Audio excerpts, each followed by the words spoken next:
اپنا سوال ریفریش کرتا ہوں، کیا قرآن میں ایسی آیت موجود ہے جس میں اللہ عز و جل نے یہ فرمایا ہو کہ مجھ سے دعا کیا کرو؟ جی نوید بھائی، بالکل موجود ہے۔ دعا سے متعلق قرآن حکیم میں مختلف مقامات پر اللہ عز و جل نے فرمایا، تھوڑا غور کیجئے گا۔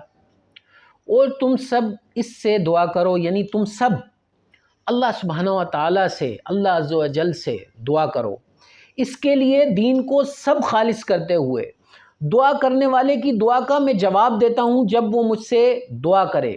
دعا تو اسی سے یعنی اللہ سے کرنے کا حق ہے۔ تم سب مجھ سے دعا کرو، میں قبول کروں گا۔ تو خدا کے سوا کسی اور معبود سے تم دعا مت کرنا، ورنہ تم کو عذاب دیا جائے گا۔ جن سے تم اللہ کے سوا دعا کرتے ہو وہ تمہاری طرح کے بندے ہی ہیں۔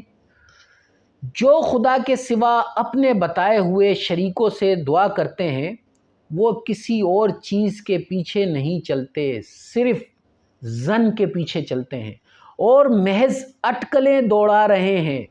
بلکہ تم سب اسی سے دعا کرو گے، اگر وہ چاہے اس کی طرف جو دعا تم سب نے مانگی ہے وہ دور کر دے گا۔ اپنے پروردگار سے عاجزی سے اور چپ کے دعائیں مانگا کرو۔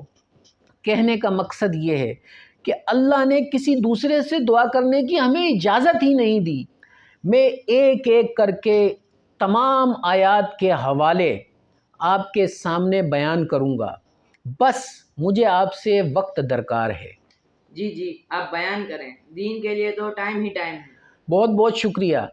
سب سے پہلے تو ہمیں یہ بات ذہن نشین کرنی ہے کہ ہمارا قرآن حکیم پر اجمالی عقیدہ ہے کہ یہ اللہ کا کلام ہے۔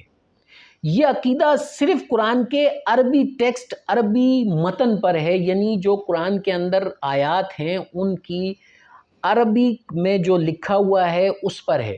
اور مجھ سمیت بہت زیادہ تعداد لوگوں کی ایسی ہے جو عربی نہیں جانتے، اس لیے ہم اپنے رب کے پیغام کو سمجھنے کے لیے اردو ترجمہ پڑھتے ہیں، اس کی ٹرانسلیشن پڑھتے ہیں۔ اور ماشاءاللہ تعریف کے حقدار ہیں وہ لوگ جنہوں نے ہماری آسانی کے لیے انتھک محنت کی، کیونکہ ایک زبان کو دوسری زبان کا روپ دینے میں کئی مشکلات پیش آتی ہیں۔ جو لفظ ایک زبان میں ہوتا ہے اس کا ٹھیٹھ ترجمہ دوسری زبان میں کرنا بہت مشکل ہوتا ہے، لیکن ہمیں یعنی اردو بولنے والوں کو ایک ایڈوانٹیج ضرور حاصل ہے۔ میں بیان کرتا ہوں آپ کو کہ دونوں زبانوں میں بہت زیادہ مماثلت ہے۔ حروف تہجی، الفابیٹس تقریباً دونوں زبانوں کے ایک جیسے ہیں۔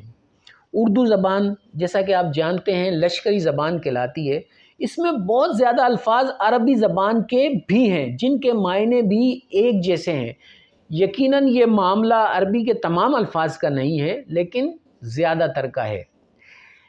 ایک عربی کا لفظ ہے جسے ہم اردو زبان میں بہت زیادہ استعمال کرتے ہیں، وہ ہے دعا۔ دراصل ہمارے دین کی ایک اصطلاح بھی ہے۔ اصطلاح کیا ہوتی ہے؟ اسے تھوڑا ایکسپلین کیجیے گا۔ جی میں کوشش کرتا ہوں اسے ایکسپلین کرنے کی۔ اصطلاح انگلش میں اسے کہتے ہیں ٹرم۔ اصطلاح ایک ایسا لفظ جو کسی بھی شعبہ علم میں کچھ خاص اور جداگانہ معنی کے ساتھ مروج ہو۔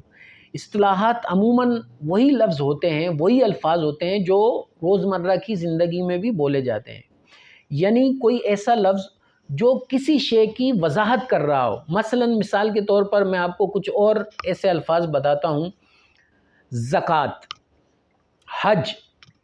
آپ میری اس بات پر غور کیجئے گا کہ ان لفظوں کو سن کر ہر کلمہ گو مسلمان آسانی سے سمجھ سکتے ہیں کہ اس کے معنی کیا ہیں۔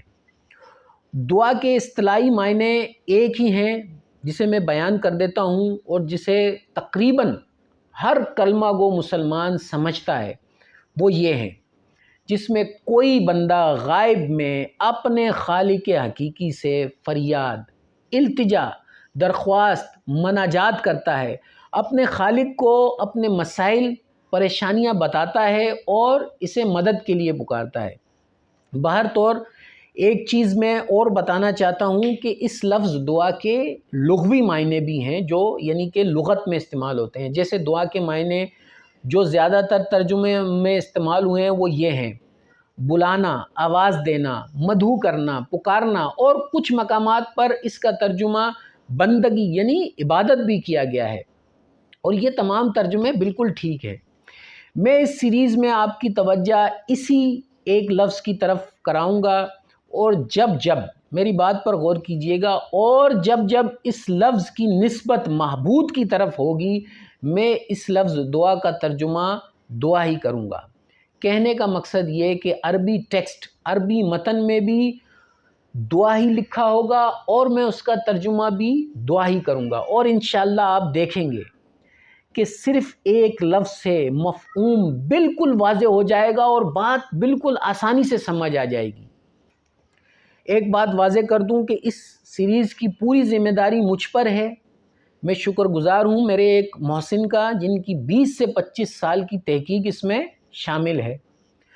آخر میں اللہ عز و جل سے دعا ہے کہ ہمیں قرآن حکیم کو صحیح طریقے سے سمجھنے اور اس پر عمل کرنے کی توفیق عطا فرمائے، اور میری زبان پر کلمہ حق جاری کرے، اور میرے تمام صغیرہ اور کبیرہ گناہوں کو معاف فرمائے، آمین۔